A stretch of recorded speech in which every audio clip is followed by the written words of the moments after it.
إن الحمد لله نحمده ونستعينه ونستغفره ونعوذ بالله من شرور أنفسنا من سيئات أعمالنا من يهده الله فلا مضل له ومن يضلل فلا هادي له أشهد أن لا إله إلا الله وحده لا شريك له وأشهد أن محمدا عبده ورسوله صلى الله عليه وعلى آله وصحبه وسلم تسليما كثيرا أما بعد.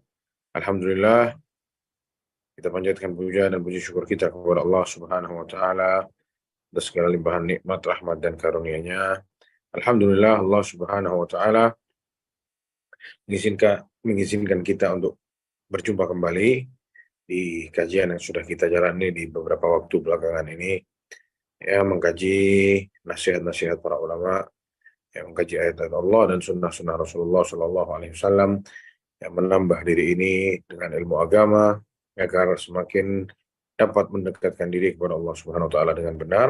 Semoga apa yang kita jalani selama ini menuntut ilmu itu bermanfaat buat dunia dan akhirat kita, dan semoga Allah Subhanahu wa taala memudahkan jalan kita semua menuju surga Allah alaihi wasallam. Sebagaimana kita sudah sebutkan bahwasanya kata Imam Malik, sunnah itu adalah bahteranya Nabi Nuh, yang mana di zaman Nabi Nuh umat yang tidak mau ikut di bahteranya Nabi Nuh dia akan tenggelam. Makanya kata Imam Malik, as-sunnatu safinatun Nuh. Sunnah itu adalah bahteranya Nabi Nuh. Man rakibaha naja wa man takhallafa anha ghariqa. Orang siapa yang naik di atasnya dia akan selamat. Adapun yang tidak mau naik, ya lama-lama dia akan tenggelam. Orang yang tidak mau ikut sunnah Nabi, ngarang-ngarang agama sendiri, lebih ikuti orang-orang yang berbicara, ya, yang penting baik, yang berbahaya para jamaah sekalian. Lebih baik kita jalani apa yang sudah disebutkan oleh Rasulullah, yang sudah diajarkan oleh Rasulullah kepada kita semua, dan yang dipahami oleh para sahabatnya. Yang ketiga, para jamaah sekalian, sebagaimana yang sudah dijawab oleh Abu Abdurrahman tadi, adalah khasyatullah wa taqwa, takut kepada Allah dan bertakwa kepada Allah Subhanahu wa taala. Ini adalah modal kita dimanapun, kapanpun, ya, dan apapun urusannya, kita butuh sama yang namanya takut sama Allah dan bertakwa kepada Allah Subhanahu wa taala. Saat menikah, kita harus takut sama Allah. Hati-hati, istri kita punya hak, ya, yang harus kita jaga. Harus berbuat baik kepada istri kita. Jangan dolim juga sama anak. Kita harus punya waktu sama anak.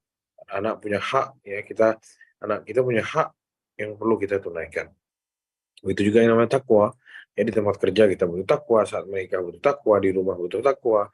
Dimanapun kita ada, kita harus bertakwa kepada Allah Subhanahu wa taala, taat sama Allah Subhanahu wa taala. Ini adalah modal setiap orang yang hidup di atas muka bumi. Ya, percuma dia banyak ibadahnya tapi dia tidak takut sama Allah Subhanahu wa taala, tidak bertakwa kepada Allah Subhanahu wa taala. Yang selanjutnya, ada poin 4, 5, 6. Siapa di sini yang bantu menjawab? Silahkan.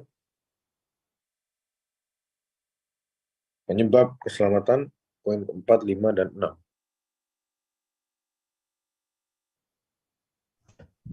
Afwan Ustadz, Ana ingin menjawab. Silahkan. Ahlan sahlan. Alhamdulillah. Untuk poin yang keempat adalah menjaga lisan. Masya Allah. Nah, hifdzul lisan. Yang kelima? Yang kelima adalah lari dari fitnah. Masya Allah. Firar minal fitan. Nah, yang keenam?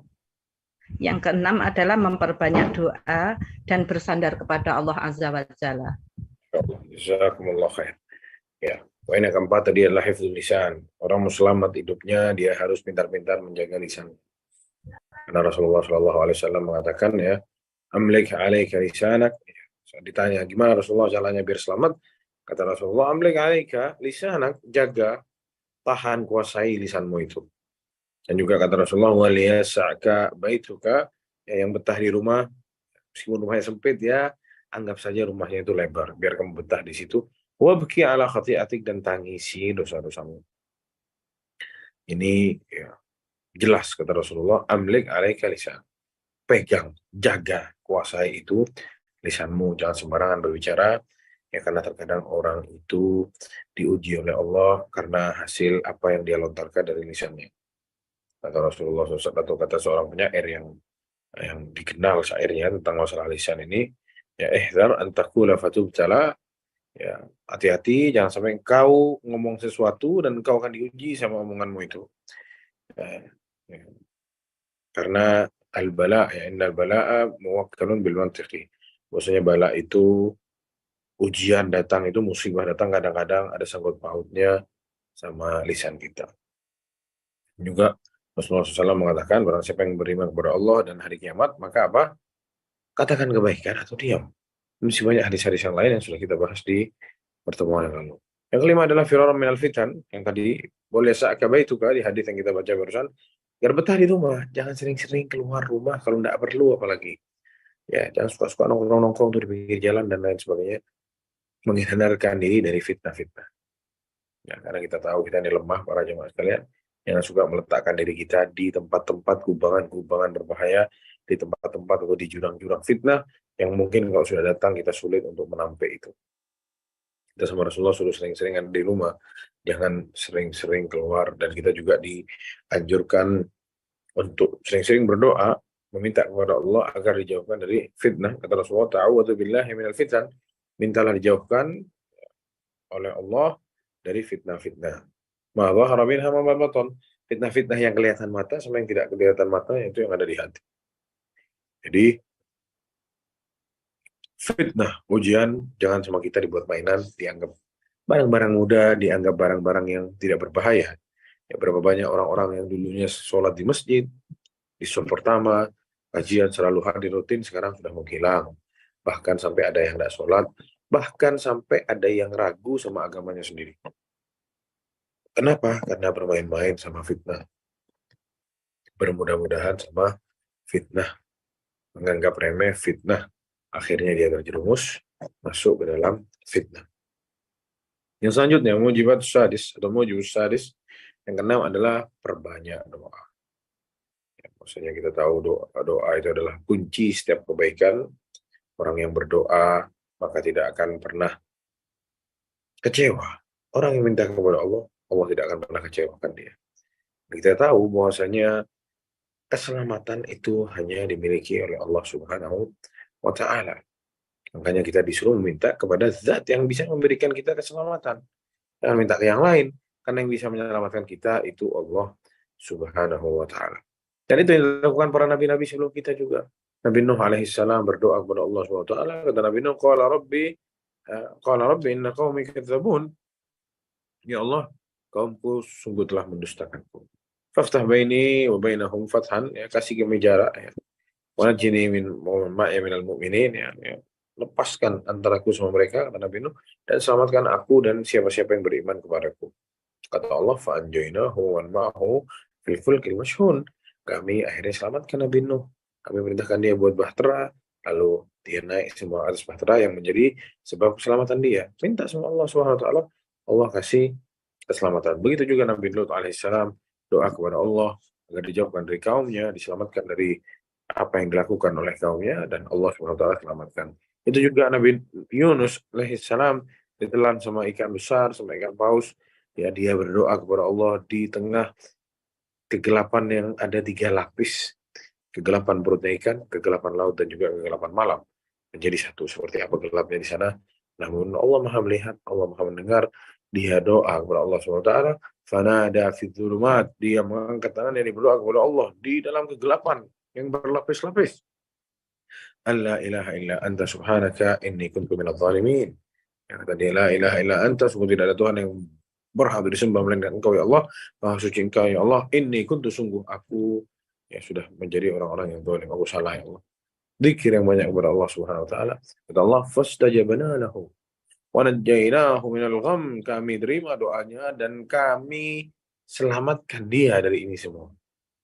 Dan begitulah kami menolong orang-orang mukmin, kata Allah Subhanahu wa taala. Dan juga Nabi Musa dan nabi-nabi yang lain berdoa minta tolongan sama Allah, semua Allah diberikan. Jadi kita ini diperintahkan oleh Allah, ya Allah kasih cerita-cerita itu supaya kita tiru. Ada apa-apa kita berdoa kepada Allah, bersandar kepada Allah Subhanahu wa taala, yang kita diajarkan oleh Rasulullah. Banyak zikir, ya mau tidur, ya, zikir-zikir yang maknanya adalah kita ini tidak bisa apa-apa, semuanya kita serahkan kepada Allah Subhanahu wa taala.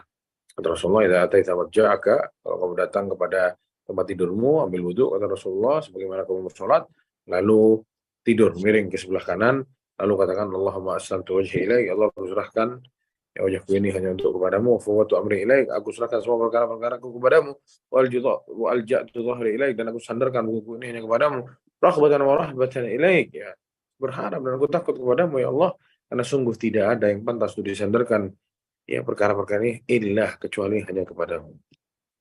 Jadi jelas ya pada Rasulullah SAW kita diperintahkan untuk menyandarkan segala sesuatu kepada Allah Subhanahu Wa Taala, jangan tawakal pada diri sendiri, jangan terlalu percaya diri. Selesai sudah 1, 2, 3, 4, 5 yang ke-6. Kita pindah sekarang ke perkara yang baru atau bab yang baru, yaitu poin yang ke-7. Disebutkan di sini poin yang ke-7 yang dapat menjadikan sebab keselamatan adalah mulazamatut taubat wal istighfar. Agar kita sering-sering atau tidak jauh dari yang namanya taubat dan beristighfar kepada Allah Subhanahu wa taala. Syekh Abdul Razak di sini menyampaikan bahwasanya qad tadhafarat an-nusus minal kitab was sunnah. Sungguh telah banyak datang nas-nas dari Al-Qur'an dan dari sunnah yang menjelaskan keutamaan dari taubat dan istighfar. Dan juga di dalamnya terdapat banyak isyarat bahwasanya taubat dan istighfar ini menjadi sebab yang sangat besar kelak yang menolong hamba di hari kiamat, menjadi atau menyelamatkan seorang hamba di hari kiamat, menjadi sebab keselamatan seorang hamba kelak di hari kiamat.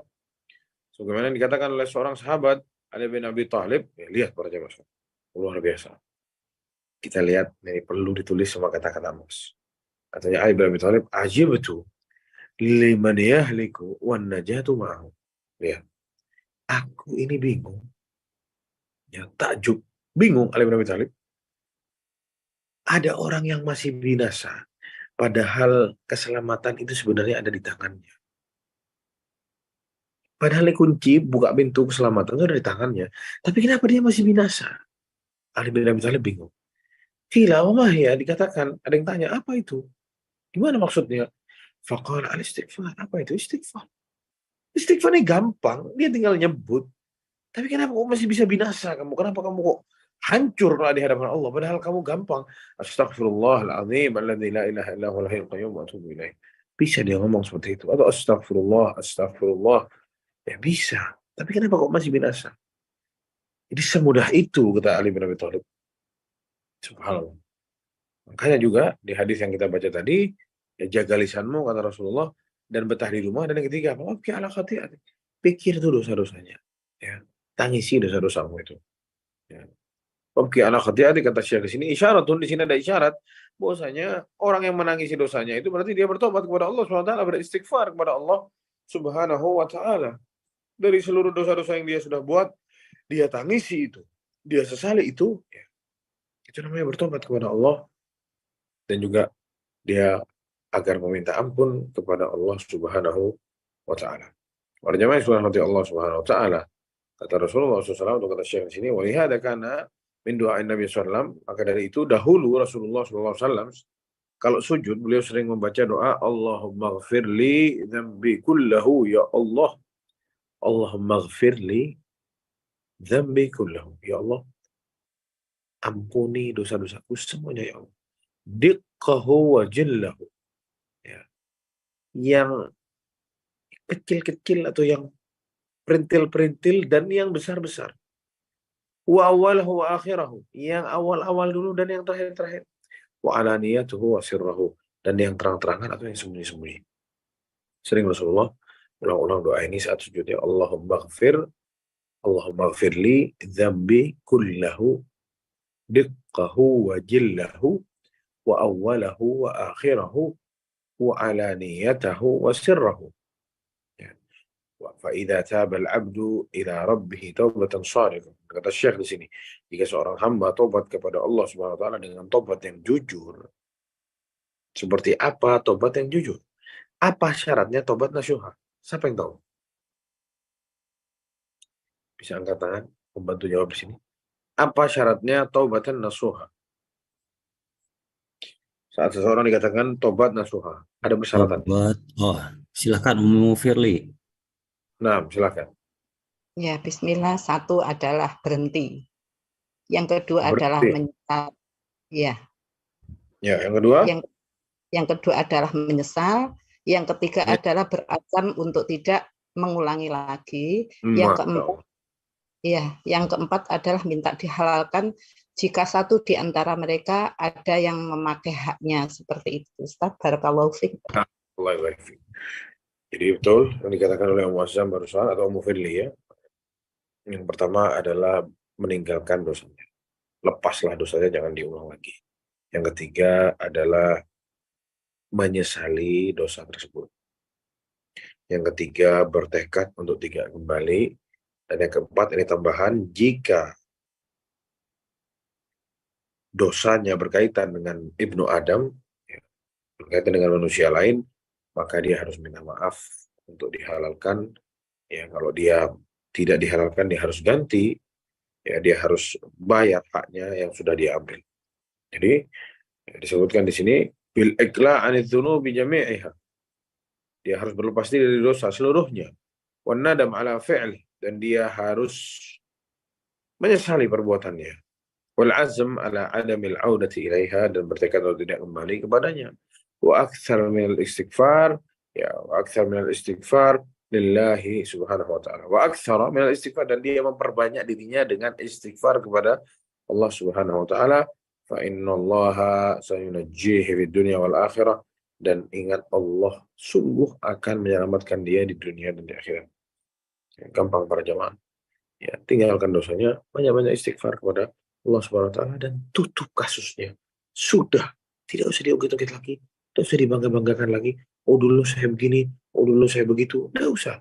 Antara kita sama Allah aja yang tahu. Ya Allah ampuni dosa ana, istighfar yang banyak. Mudah-mudahan ya Allah terima tobatnya. Itu jadi jalan kebaikan dia di dunia dan juga kelak di akhirat. Allah Subhanahu wa taala berfirman dalam surat Al-Anfal ayat 33. Wa ma kana Allahu liyu'adzibahum wa anta fihim. Tidak mungkin Allah SWT akan mengadab mereka, sedangkan engkau, wahai Muhammad, ada di tengah-tengah mereka. Wa ma kana Allahu mu'adzibahum wa hum yastaghfirun. Dan Allah tidak akan mengadab mereka ya selama di sana masih ada orang-orang yang beristighfar kepadamu. Tidak mungkin Allah mengadab orang-orang beristighfar kepada Allah Subhanahu wa taala. Fakanat taubatahum wastighfarahum sababan linajatihim wa sarfil adzabi anhum. Jelas di sini bahwasanya taubatnya mereka, istighfarnya mereka itu menjadi sebab keselamatan mereka agar mereka juga dijauhin dari azab Allah Subhanahu wa taala. Begitu juga Rasulullah Shallallahu alaihi wasallam bersabda. Lihat sabdanya Rasulullah SAW, luar biasa para jamaah sekalian. Ini perlu ditulis juga ya, hadisnya diriwayatkan oleh Al-Imam Ibnu Majah dan disahihkan oleh Syekh Al-Albani rahimahullah. Katanya Rasulullah SAW, tuba, sungguh beruntung liman wajada fi sahifatihi istighfaran katsiran. Sungguh beruntung orang-orang yang menemui kelak buku catatan amalnya penuh dengan istighfar. Allahu Akbar. Ya, beruntung, sangat beruntung orang yang menemukan besok catatan amalannya ditemui banyak istighfarnya. Subhanallah. Kita lihat saat kita butuh bantuan para jamaah sekalian, kita kebingungan, tidak tahu gimana caranya menggugurkan dosa, karena kalau amalan-amalan sudah tidak bisa digugurkan lagi, datanglah itu catatan amalan, ternyata banyak istighfarnya. Betapa bahagianya para jamaah sekalian. Dan juga dijelaskan bahwasanya Nabi Muhammad saja, Nabi ini bukan kita ya. Nabi yang maksum, yang kalau salah satu kali sama Allah langsung ditegur, ya, itu memperbanyak beristighfar kepada Allah SWT. Dia perbanyak dirinya dengan istighfar. Dia banyak sekali menyebut istighfar. Yukthiru minat taubat wal istighfar. Memperbanyak istighfar, taubat kepada Allah SWT dalam sehari dan satu malam. Sebagaimana di sahabat yang mulia Abu Hurairah radhiyallahu anhu, kata beliau, aku mendengar Rasulullah SAW bersabda, wallahi demi Allah, kata Rasulullah SAW, inni la astaghfirullah wa atubu ilaihi. Sungguh aku ya benar-benar istighfar kepada Allah dan bertobat kepadanya fil yawm, dalam satu hari, aktsar min 70 marrah, lebih banyak dari 70 kali. Istighfarnya Rasulullah, tobatnya Rasulullah dalam sehari lebih dari 70 kali para jamaah sekalian. Kita berapa? Dosa kita berapa? Amalan kita berapa yang pasti diterima sama Allah SWT? Tidak tahu, tapi kita tidak beristighfar kepada Allah SWT. Lupa diri, lupa semuanya. Entah kenapa kita banyak lupa para jamaah sekalian. Dan juga dikatakan oleh Abdullah bin Umar radhiyallahu anhuma, beliau mengatakan, inna kunna la na'uddu li Rasulillah SAW fil majlisil wahid mi'ata marrah. Ya, kadang-kadang kita nih ngitung saat lagi majlis, saat lagi duduk-duduk sama Rasulullah Shallallahu Alaihi Wasallam, kita sering ngitung Rasulullah nih baca ini sampai ratusan kali, 100 kali. Ya. Kata Rasulullah, Rabbi ghafirli wa tub alayya innaka antat tawwabur rahim. Rabbi ghafirli, ya Allah ampuni aku, wa tub alayya, ya terima tobatku ya Allah, innaka antat tawwabur rahim, karena sungguh engkau adalah maha menerima tobat dan maha penyayang. Itu sering Rasulullah sebut dalam satu majelis, diulang-ulang sama Rasulullah doa seperti itu. Ya. Rasulullah minta jamaah. Terus kalau kita tidak minta sama Allah, terus gimana jamaah? Gimana kita ini mau selamat? Ya, subhanallah. Itu poin yang ketujuh yang ingin disampaikan. Adapun poin yang kedelapan, ya, al-hadar min al-ujubi wal-ightirar. Kita menjaga diri kita dari penyakit yang berbahaya. Satu ini. Namanya penyakit ujub, ya, tertipu sama dirinya sendiri. Ya. Syekh Abdul Razak sini min mujibatin najah, dari salah satu yang dapat membuat seseorang itu selamat adalah alla yu'jabal mar'u bi amalihi shalih. Jangan seseorang itu takjub sama amalan solehnya sendiri. Wa alla yaqtarra bi nafsihi wa bi ta'atihi. Dan jangan tertipu sama amal solehnya dan ketaatannya. Wa an yahdhara min dzalika ashaddal hadar. Dan dia agar selalu berhati-hati, jangan sampai dia terjerumus ke dalam penyakit ujub ini, dengan sungguh-sungguh menjaga dirinya dari itu. Fa inna hadrahu min dzalika sababun lin najah. Karena sungguh saat dia berjaga-jaga, menjaga hatinya dari yang namanya ujub, maka ini bisa menjadi sebab keselamatan dia. Wa amma man ahmala hadzal janib, namun barang siapa yang lalai masalah ini, lupa sama urusan ini, wa adkhala ala nafsihi al-ghurur, dia biarkan itu takjub sama dirinya sendiri, tertipu dirinya sendiri, ya. Dia biarkan itu, sebab dia dipelihara itu perasaan itu, fa innahu halikun la mahala, dia akan binasa dan tidak akan salah ini, kata Syekh. La mahala, pasti dia akan binasa. Sebagaimana dikatakan oleh Syekh Hafidz Al-Hakami rahimahullah dalam satu syair, wal ujba fahdharhu innal ujba mujtarifun.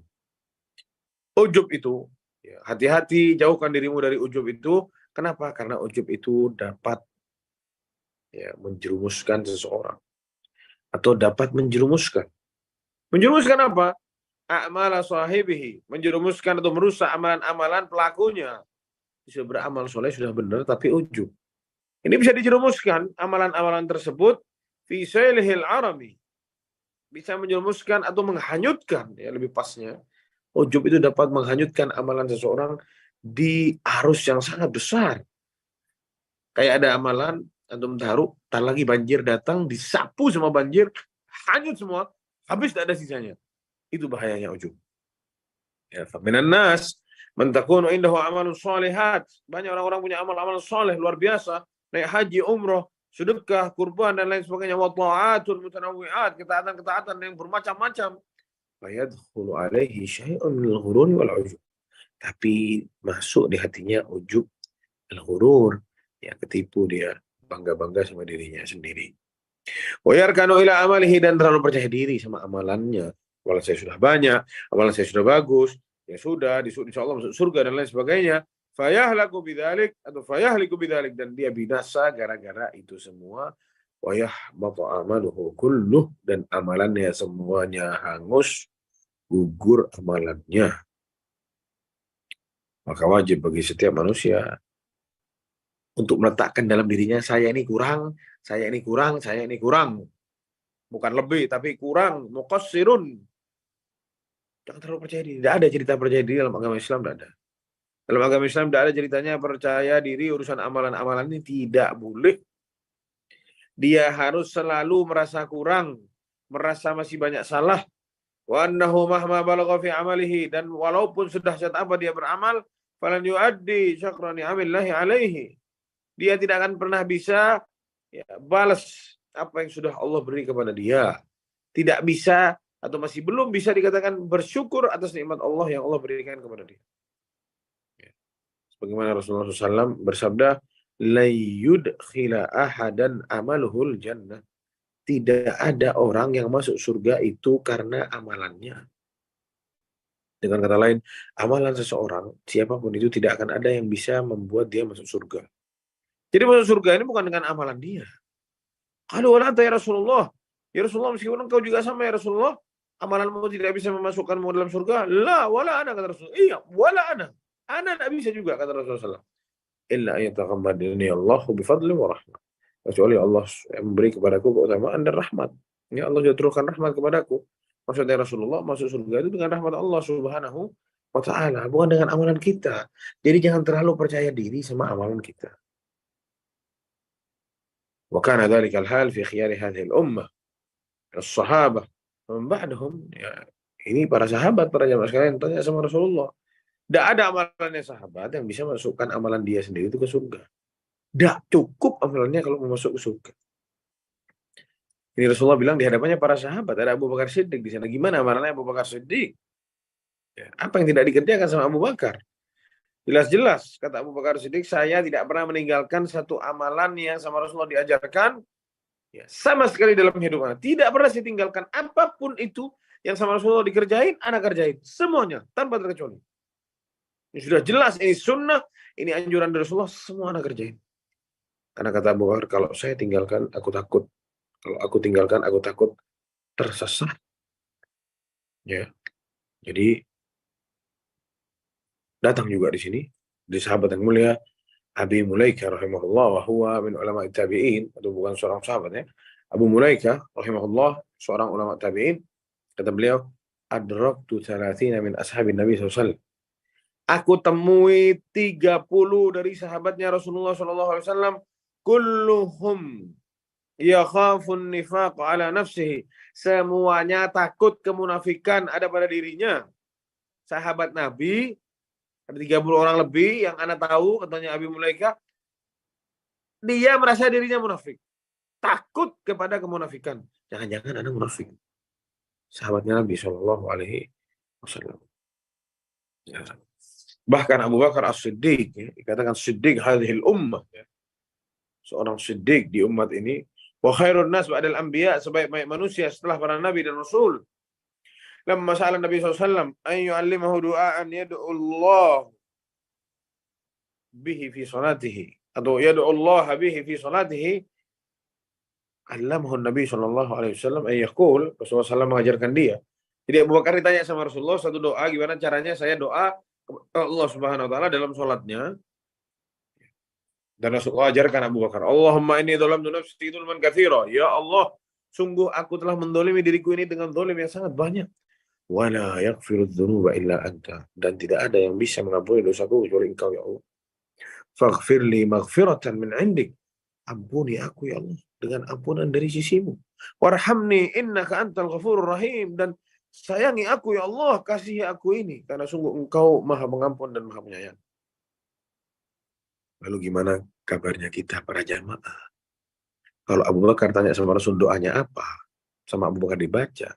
Dzalamtu nafsi dzulman katsira. Ya Allah, sudah buat banyak kezaliman, banyak dosa ya Allah. Dan tidak ada yang bisa mengampuni itu kecuali Engkau ya Allah. Faghfirli. Ampuni aku ya Allah. Maghfiratan min 'indik. Ampunan dari sisimu ya Allah. Dan rahmati aku ya Allah, karena sungguh Engkau itu Maha Pengampun dan Maha merahmati, Maha Penyayang. Ini katanya Abu Bakar As-Siddiq radhiyallahu anhu baca doa itu, tanya sama Nabi. Terus kita ini gimana jamaah? Dikatakan juga di sini oleh Syekhul Islam Ibnu Taimiyah rahimahullah, falaisa li ahadin an yadhunna istighna'uhu 'an at-taubati ila Allah wal istighfar min adh-dhunub, bal kullu ahadin muhtajun ila dzalika da'iman. Tidak pantas siapapun itu mengira dia tidak butuh sama tobat dan istighfar dari dosa-dosa. Tidak boleh, tidak pantas siapapun itu orangnya. Kalau sudah Nabi istighfar sampai ratusan kali satu hari, Abu Bakar sudah baca seperti itu, kita semua tidak pantas. untuk menganggap tidak butuh sama yang namanya tobat, tidak butuh sama namanya istighfar dari dosa-dosa. Bahkan semua kita ini butuh sama yang namanya istighfar dan bertobat kepada Allah SWT selalu, kapanpun dan dimanapun. Walhasilu, maka para hamba Allah Subhanahu wa Ta'ala, jika dia diberi taufik oleh Allah untuk beramal soleh, layarkan ila amalihi, jangan pernah dia itu ya bersandar kepada amalannya. Ini kita kembali lagi bahas masalah tadi kita bahas masalah apa? Ujub sama amalannya sendiri. Ya, Rasulullah mengajarkan para sahabatnya agar tidak ujub sama amalannya sendiri. Dan itu yang dikatakan oleh Syekhul Islam Ibnu Taimiyah, ya, rahimahullah juga. Kita ini butuh sama berdoa kepada Allah SWT, istighfar dan tobat kepada Allah SWT. Dan juga diingatkan oleh Syekh di sini, siapa-siapa yang sama Allah diberi taufik untuk beramal soleh, amalan-amalan yang baik, jangan pernah dia merasa nyaman atau merasa bangga, merasa aman, bahwasanya amalannya pasti diterima sama Allah, dia sudah jadi orang yang soleh. Jangan sampai tertipu sama amalnya sendiri. Jangan sampai ujub, takjub sama amalnya sendiri. Waliyakunu khaifan min adami qubuli amali. Bahkan seharusnya dia itu takut amalan-amalannya itu tidak diterima sama Allah Subhanahu wa Ta'ala. Sebagaimana saat turun surat Al-Mu'minun ayat 60, walladzina yu'tuna ma atau wa qulubuhum wajilah annahum ila rabbihim raji'un. Mereka-mereka yang telah melakukan apa yang mereka lakukan, lalu hati-hati mereka itu takut karena mereka akan kembali kepada Allah Subhanahu wa Ta'ala. Saat ayat ini turun, Aisyah radhiyallahu anha, Ummul Mukminin, bertanya kepada Rasulullah SAW ya, tentang isi ayat yang tadi. Mereka yang mengamalkan amalan-amalan yang mereka telah amalkan. Apa amalannya ya Rasulullah? Ahumul ladzina yashrabuna al-khamr, apakah mereka yang minum khamr? Wa yasrikun, apakah mereka itu yang mencuri atau melakukan maksiat-maksiat sehingga mereka takut kepada Allah SWT?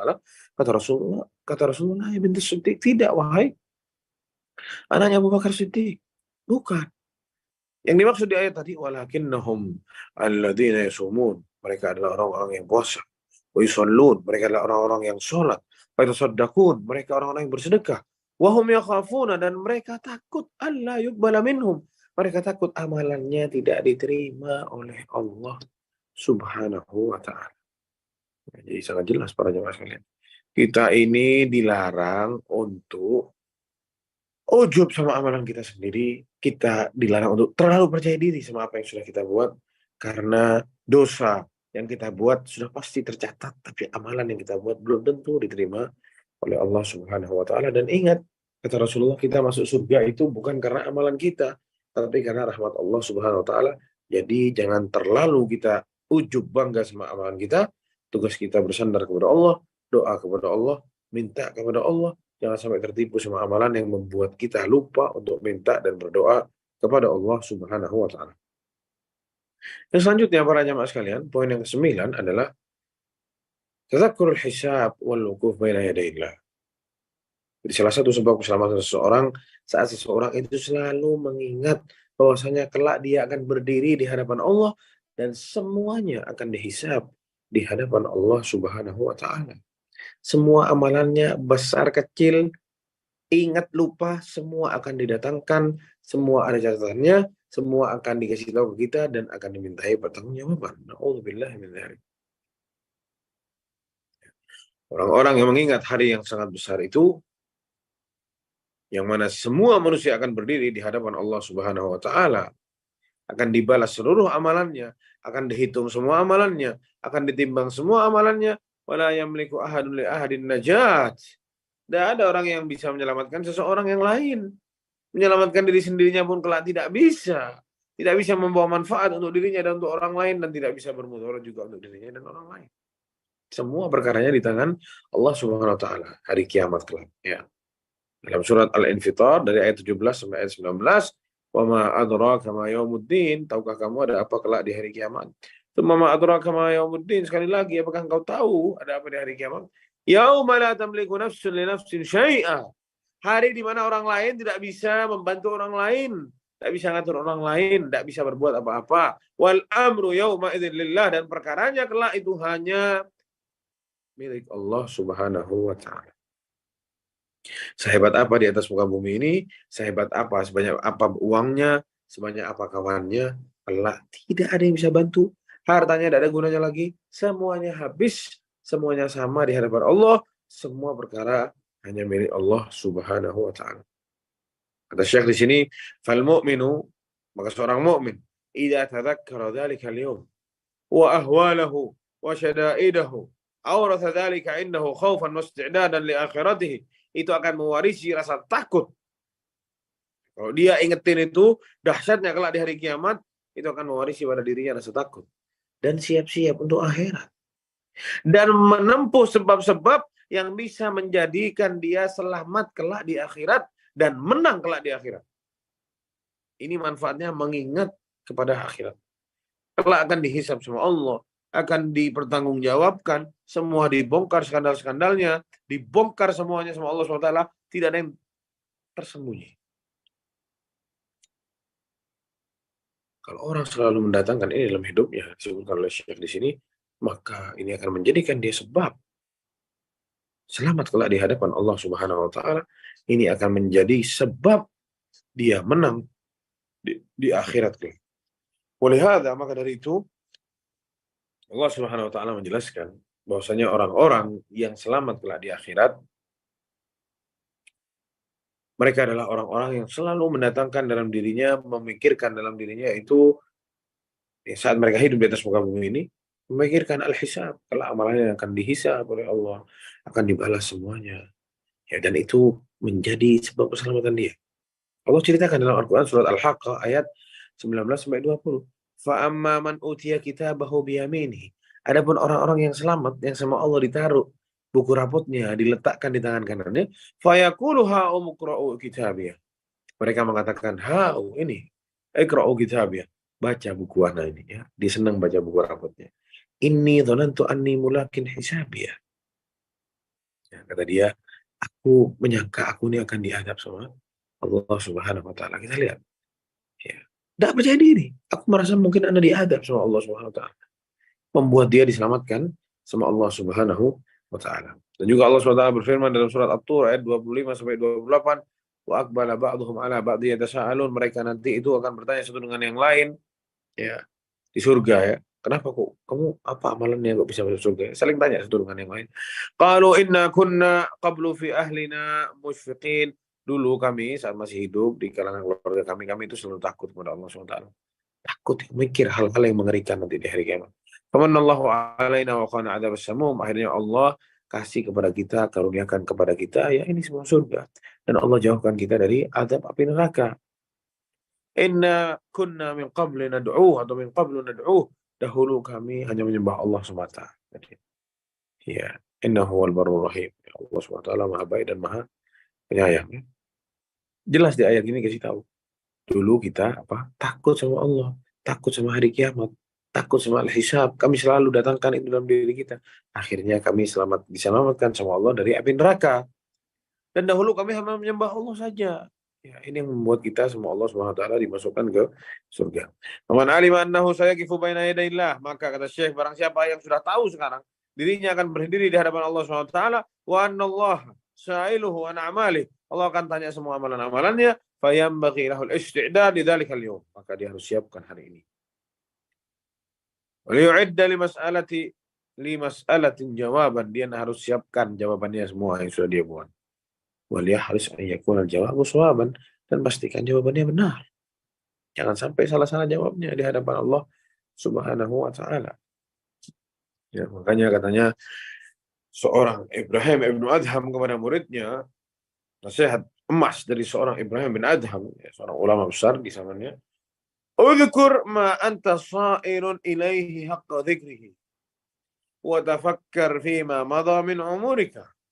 Ingat, kata dia, apa yang sudah engkau jalani, ya, sebenar-benarnya ingat. Ya, benar-benar kamu ingat, kamu sudah ngapain aja. Ya. Dan pikirkan umurmu yang sudah lewat yang sangat panjang ini. Hal tathiqu bihi wa tarjun najat min adzabi rabbik? Apakah kira-kira engkau percaya bahwasanya yang sudah engkau lalui ini dapat menyelamatkanmu dari azab Allah? Kita umur 40 tahun, 45 tahun, 30 tahun, 35 tahun. Apakah yang sudah kita lewat ini sekarang kalau kita mati bisa menyelamatkan kita dari azab Allah Subhanahu wa taala? Percaya diri kita sama amalan yang sudah kita buat, yang sudah lewat ini. Fa innaka idza kunta kadzalik syaghalta qalbaka bil ihtimam bi tariqin najah an tariqil lahin al aminin al mutmainnin. Kalau engkau selalu berpikir seperti itu, ingat hari-hari yang sudah lalu dan pikirkan yang sudah berlalu. Apakah kamu merasa aman dari azab Allah dengan yang sudah berlalu ini? Kata dia, kalau engkau sudah pikirkan ini semua, maka ini akan menyibukkan hatimu agar selalu fokus kepada jalan keselamatan dan menjauhkanmu dari jalan-jalannya orang yang lalai, orang yang merasa aman terus, dan orang yang santai-santaian. Mereka yang mengikuti hawa nafsunya, yang membuat mereka terperangkap, terjerumus dalam jalur-jalur kebinasaan. Dan sudah barang pasti, ya, la jarama saufa ya'lamun, dan kelak mereka pasti akan tahu. Wa saufa yata'assafun, dan mereka semua akan menyesali ini semua. Ya. Andai kata, ya, andai kata saya gini dulu, andai kata saya begitu. Ya, jadi kata Syekh di sini atau Syekh Abdul Razak mendatangkan omongan atau perkataan seorang Ibrahim bin Adham, ya, kalau kamu biasakan dirinya untuk memikirkan introspeksi diri, muhasabah, ya ini akan menyibukkanmu dari hal-hal, dari jalan-jalannya, caranya orang yang lupa diri. Yang mana mereka akan terperangkap, ya, karena dia lupa diri, terperangkap di jalan kebinasaan. Yang mana kelak mereka akan tahu dan akan menyesali itu semua. Makanya Allah SWT dalam surat Asy-Syu'ara ayat 227, "Saya'lamul ladzina zalamu ayyamunqalabin yanqalibun." Yanqalibun. Maka orang-orang yang zalim akan tahu kemana mereka akan diletakkan, kemana mereka akan pergi. Ya, di surga atau neraka mereka akan tahu sendiri nanti. Ya. Dan juga suatu hari Imam Hasan Al-Basri rahimahullah itu pernah ditanya seorang muridnya, kata Al-Imam Hasan Al-Basri rahimahullah, "Ya Aba Sa'id, wahai Aba Sa'id, kaifa nasna'u bi mujalasati aqwamin hahuna yuhaddithunana hatta takada qulubuna an tatir." Gimana ceritanya kalau kita suka nongkrong-nongkrong, duduk-duduk sama satu kaum yang ngobrol-ngobrolnya, isi omongannya itu ya angin-angin segar semua lah istilahnya. Membuat kita lupa, membuat kita tersanjung, ya. Nongkrong-nongkrong yang asik-asik terus gitu. Tanya Imam Hasan Al-Basri, "Ayyuhas syekh, wahai syekh, innaka wallahi, ya, demi Allah, la an tashaba aqwaman yukhawifunaka hatta tudrika amna." Sungguh engkau berteman, nongkrong-nongkrong sama satu kaum yang membuat engkau takut, yang mana takutmu akan menghasilkan rasa aman kelak di hari kiamat, khairun laka, itu jauh lebih baik daripada engkau berkawan, duduk-duduk sama satu kaum yang membuat kamu ngerasa aman terus, tapi nanti membuatmu di akhirat masuk ke tempat-tempat yang menakutkan. Kita lihat nasihat ulama-ulama terdahulu para jamaah sekalian, berkawan nongkrong-nongkrong sama orang yang nakut-nakuti kita, dan nanti karena kita sudah takut kita ada di posisi aman, itu lebih baik daripada kita nongkrong-nongkrong isinya angin segar semua nanti tapi menjerumuskan kita ke tempat-tempat yang menakutkan di akhirat. Ya, jadi para jamaah subhanahu Allah SWT, ya ingat, ya, semua yang kita ucapkan, semua yang kita perbuat, semua akan dihadirkan kelak di akhirat, dan kita tidak bisa ngomong tidak. Semuanya semua Allah dihadirkan, yang besar yang kecil semuanya. Kalau kita ingat itu, insya Allah ini akan bikin atau mindset dalam diri kita, maksudnya jangan, ini dilarang oleh Allah SWT. Nanti saya takut begini, nanti saya dipanggil sama Allah, salah panjang urusannya. Ya, ini membuat kita kelak menjadi orang-orang yang selamat. Karena berpikir sebelum melangkah. Berpikir apa? Ya ini, besok akan dihisab oleh Allah Subhanahu wa ta'ala, dan kita akan berdiri di hadapan Allah Subhanahu wa ta'ala. Dan yang terakhir para jamaah sekalian, yang ke-10 adalah al-amru bil ma'ruf wan nahyi 'anil munkar. Ini hampir-hampir zaman sekarang sudah sulit dilakukan. Karena setiap ditegur, urus dirimu sendiri, tidak usah ikut orang lain, ya dosa-dosa Anda sendiri, kamu kalau masuk neraka, ya Anda yang masuk neraka, bukan kamu, jadi kamu tidak usah ikut campur. Ini mengerikan para jamaah sekalian. Yang disebutkan, ini adalah min sya'airil Islam, syiar agama Islam yang paling besar, dan perbuatan atau amalan-amalan yang mulia, wasimamu najatin lil ummah, dan ini adalah salah satu bentuk keselamatan untuk umat Islam, bal min a'zami mujibati najatiha minal halak, dan inilah yang dapat, salah satu sebab-sebab yang dapat menyelamatkan kaum muslimin dari namanya kebinasaan. Amr bin ma'ruf wan nahy 'anil munkar, merintahkan pada yang baik dan mengingatkan orang-orang, melarang orang-orang dari kemungkaran. Ya, fabiha tanhasirul munkarat. Ini juga dapat mengurangi yang namanya kemungkaran-kemungkaran di sekitar kita. Wa takthurul khairat, membuat orang-orang semakin banyak melakukan hal-hal kebaikan. Semakin banyak orang-orang kebaikan di sekitar kita. Orang-orang yang baik berbuat hal-hal baik di sekitar kita akan semakin banyak. Wa ta'ummul barakat, ya, melebarkan, meluaskan keberkahan dari Allah SWT. Wa tatanazzalul rahmat, dan saling mencintai. Allah menurunkan rahmat-rahmatnya di atas muka bumi ini. Walaha minal athar fi salahil ibad, dan ini sungguh memiliki efek yang sangat dahsyat dalam mensolehkan masyarakat, mensolehkan hamba-hamba Allah Subhanahu wa taala. Ya. Sangat banyak para jamaah sekalian dalil yang menjelaskan bahwasanya amar bin ma'ruf nahi anil munkar adalah satu kebaikan yang sangat besar dalam agama Islam. Salah satunya surat Al-Imran ayat 110. Kuntum khaira ummatin ukhrijat lin-nas ta'muruna bil ma'ruf wa tanhauna 'anil munkar. Ya, kalian adalah sebaik-baik umat yang diciptakan oleh Allah Subhanahu wa taala, yang dikeluarkan kepada para manusia. Kenapa kok jadi yang terbaik? Karena kalian saling amar bin ma'ruf, memerintahkan kepada yang baik dan melarang ke dalam kemungkaran. Dan juga Allah SWT berfirman di surat Al-Imran ayat 104, wal takum minkum ummatun yad'una ilal khair. Maka jadilah kalian satu umat, ya.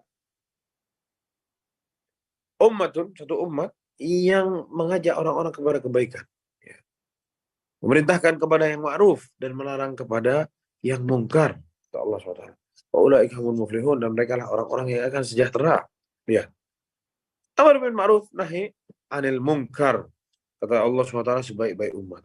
Yang kedua, agar kita ini jadi orang mengajak orang-orang kepada kebaikan dan melarang perbuatan mungkar.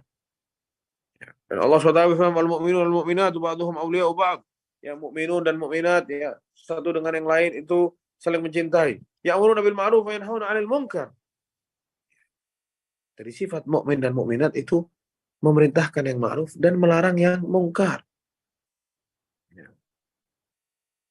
Dan kita lihat orang-orang yang kami, ya, kuatkan di atas muka bumi ini, kami kokohkan di atas muka bumi ini, adalah mereka-mereka yang aqamus shalah, mendirikan sholat, wa atau zakat, bayar zakatnya, wa amaru bil ma'ruf, memerintahkan kepada yang ma'ruf, wa nahu 'anil munkar, melarang orang untuk berbuat kemungkaran. Lihat, isinya kebaikan semua para jamaah sekalian. Subhanallah. Dan juga para jamaah sekalian, Rasulullah Shallallahu Alaihi Wasallam mengancam kita bahwasanya orang-orang yang masih beramar ma'ruf nahi munkar, maka ini insya Allah jadi tanda kebaikan buat umat. Selama masih ada orang yang mengingkari kemungkaran dan memerintahkan kepada yang ma'ruf, kepada yang kebaikan.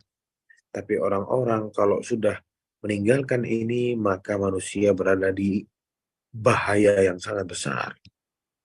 Ya, Rasulullah SAW bersabda, innan nasa idza ra'awul munkar. Orang-orang kalau melihat kemungkaran, falam yughayyiruh, dan mereka tidak mau merubah kemungkaran itu, ausyaka ayya ummahumullahu bi'iqabihi. Allah Subhanahu wa taala, hampir-hampir Allah akan mengadab mereka semuanya sama rata. Yang ngerjain kemungkaran, yang tidak ngerjain sama, diadab sama Allah Subhanahu wa taala.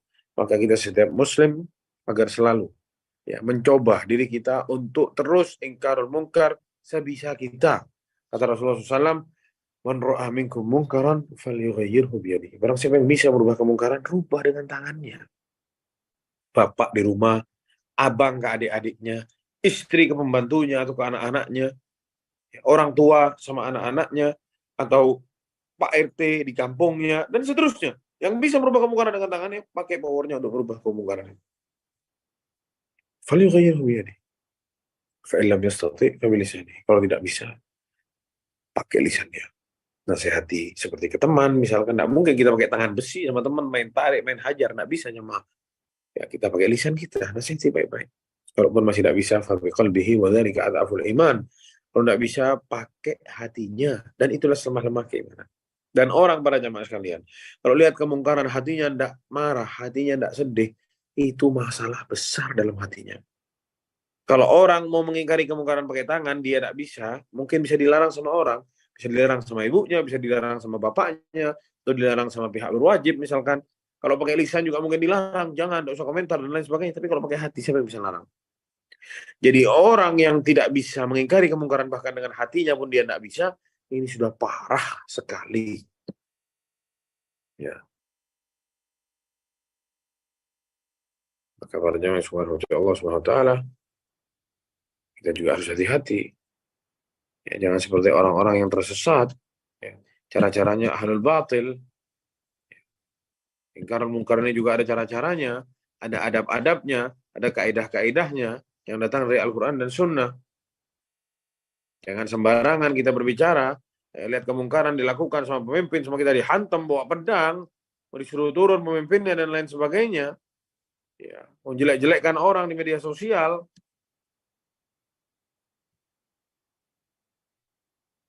Dengan niat mau menasehati, ini bahaya para jemaah sekalian. Jangan kita jelek-jelekkan, jangan. Jadi semua ini ada kaidahnya, ada caranya.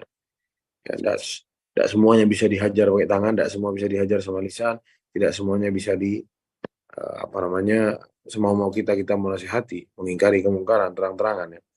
Apalagi jika kita tahu bekasnya akan berbahaya, bisa bikin negara hancur, bisa bikin keributan, ya bisa merusak tatanan kaum muslimin, ya, keamanan bisa hilang, ribut-ribut di mana-mana, ya, harta orang ya dijarah dan lain sebagainya, pertumpahan darah, harga diri orang dicabik-cabik, ya, wanita-wanita diperkosa dan lain sebagainya, mendatangkan kerusakan-kerusakan seperti ini berbahaya para jemaah sekalian. Meskipun niatnya benar mau ingkarul munkar atau amar bil ma'ruf, tapi caranya seperti ini ya membawa mudarat yang sangat besar untuk kehidupan Islam dan kaum muslimin, ya, maka ini adalah perbuatan bahagia atau berbahaya, dan jangan sampai ini terjadi. Jadi kita pintar-pintar untuk melakukan amar bil ma'ruf, menahi anil munkar, sebagaimana dikatakan oleh sahabat yang mulia Hudzaifah bin Yaman radhiyallahu anhu, saat dikatakan kepada Hudzaifah, ala na'muru bil ma'ruf wa nanha 'anil munkar, ya Hudzaifah, tidaklah kita melakukan amar bil ma'ruf wa nahi 'anil munkar? Katanya Hudzaifah, innahu hasanun, betul, itu adalah kebaikan. Walakin laisa minas sunnah. Ya. Tapi bukan dari sunnah. Antarfa as-sayf ala imamik. Engkau angkat pedang di atas pemimpinmu dengan niat mau ingkarul munkar. Itu bukan sunnah, salah itu. Jadi para jemaah sekalian, dan juga ada kisah para jemaah sekalian disebutkan oleh Syekhul Islam Ibnu Taimiyah dari Imam Abu Hanifah, anna sa'ilan sa'alahu an rajulin akhadha ya'muru bil ma'ruf wa yanha 'anil munkar, fandamma ilayhi nafarun minan nas wa kharaja 'ala al-jama'ah. Su'ila an amalihi hadha ayasih. Disebutkan suatu hari Imam Abu Hanifah itu pernah ditanya sama orang-orang, ya, yang mau amar bin ma'ruf dan nahi munkar. Fandamma ilayhi nafarun minan nas wa kharaja 'ala al-jama'ah. Dan ternyata ada sekelompok orang-orang, ya orang-orang itu yang datang ke Imam Abu Hanifah itu, ya berkelompok-kelompok, ya melepaskan dirinya dari kelompok atau gerombolan kaum muslimin, ya tidak bersatu sama kaum muslimin yang lain. Su'ila an amalihi hadza ayasih. Dia bertanya apakah amalan mereka ini benar atau tidak. Katanya Imam Abu Hanifah, la, tidak benar. Faqila lahu, alam ya'murullah wa rasuluhu bil amr bil ma'ruf wa nahy 'anil munkar. Bukankah Allah dan Rasulnya yang memerintahkan dia untuk amar ma'ruf dan nahi munkar? Kenapa kok disalahkan? Sedangkan ini diwajibkan bagi kita semua. Ya, kata Imam Abu Hanifah, betul. Walakin ma yufsiduna aktsar mimma yuslihun. Tapi caranya itu buat kerusakannya lebih banyak daripada kemaslahatannya. Dia menumpahkan darah, menghalalkan darah orang. Ini salah. Bukan ini dimaksud amar bil ma'ruf dan nahi 'anil munkar yang ada dalam Al-Quran dan Sunnah Nabi. Ini mudarat, tidak boleh. Amar bil ma'ruf wa nahy anil munkar mendatangkan kemaslahatan, bukan mendatangkan kemudaratan. Jadi seperti itu para jamaah, itu yang bisa saya sampaikan. Alhamdulillah kita sudah sampai ya ke penghujung pengajian ya 10 penyebab keselamatan. Semoga 10-10-nya bisa kita amalkan semua para jamaah sekalian. Ya, insya Allah kalau kita istiqomah, kita minta semua Allah, kita berdoa agar dapat mengamalkan 10 poin ini, insya Allah kita akan bisa mengamalkannya. Wabillahi taufiq wal hidayah. Sallallahu alaihi Muhammad wa ala alihi wasallam. Jika para jamaah yang mau ditanyakan, tafadhol. Baik, baik, Masya Allah ya Ustaz. Barakallahu fiik. Terima kasih untuk nasihat-nasihatnya yang telah dikupas untuk memberikan arahan tentang penyebab keselamatan sampai 10 poin ini. Baik, kita telah tiba memasuki sesi kedua, yakni sesi tanya jawab. Bagi jemaah yang ingin bertanya, kami persilahkan untuk pertanyaan secara interaktif. Kami persilahkan terlebih dahulu kepada jemaah yang ingin bertanya untuk mengacungkan tangannya terlebih dahulu melalui tombol raise hand pada aplikasi Zoom ini. Ataupun juga pertanyaannya dapat disampaikan melalui private chat ke Ana, dan insya Allah nanti akan disampaikan pertanyaannya. Baik, kami persilakan jemaah yang ingin bertanya. Fadhol.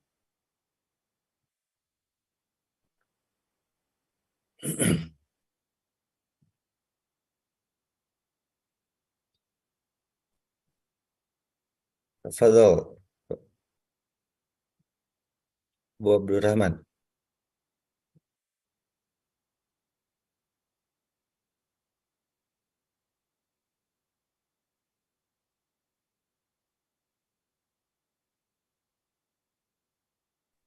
Jazakallah khair Kang Sih. Assalamualaikum Ustaz. Izin bertanya Ustaz terkait istighfar tadi, pengawalan istighfar. Terkadang kita karena suatu udzur gitu Ustaz, terliwat gitu, misalkan membaca amalan istighfar 100 kali di dzikir pagi, dzikir petang gitu misalkan. Yang pernah dengar itu kan yang paling afdol misalkan pagi itu ba'da subuh, ba'da fajar sampai terbit matahari, sedangkan asar sampai dengan maghrib. Kadang terliwat gitu misalkan Ustadz karena udzur. Apakah boleh tetap kita lakukan gitu Ustadz yang afdol supaya tidak tertinggal amalan tersebut? Misalkan baru sempat jam 8 pagi, jam 9 pagi, atau sebaiknya tidak tapi diganti dengan istighfar yang lain gitu Pak. Yang afdol seperti apa gitu Ustadz kira-kira? Nah, Jazakallah Syekh khairan. Ibnu Utsaimin bertanya pertanyaan yang sama ini, beliau jawab, ya, dilakukan lebih baik daripada ditinggal. Sebisa kita bacanya kapan, kelewatan tetap dibaca. Seperti itu. Karena yang baca ya lebih baik daripada yang tidak baca. Seperti itu. Wallahu a'lam bishawab.